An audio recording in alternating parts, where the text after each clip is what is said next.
ఈ రోజే డౌన్లోడ్ చేయండి. మీ ఫేవరెట్ షోస్ చూడండి.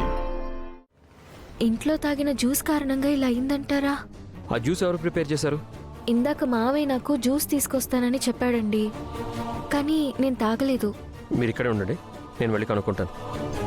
అహల్య కడుపులోని పిండం కరిగించడం కోసం జ్యూస్లో విషం కలిపించావు, కానీ ఆ జ్యూస్ వేరే వాడు వచ్చి తాగేసి వెళ్ళిపోయాడు.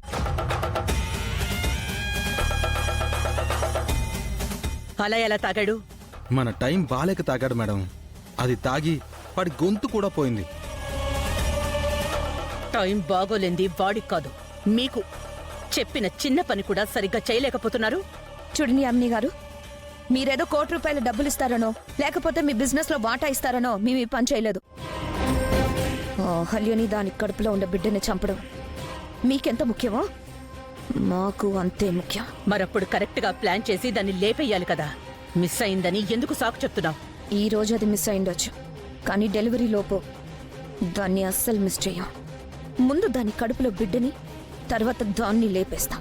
మీరేం చేస్తారో నాకు తెలీదు. డెలివరీ అయ్యేలోపు అనుకున్న పని పూర్తవ్వాలి. అప్పుడే అదితికి గౌతమ్కి పెళ్ళవుతుంది, ఆస్తి మీ చేతికొస్తుంది. ఆలోచించుకోండి.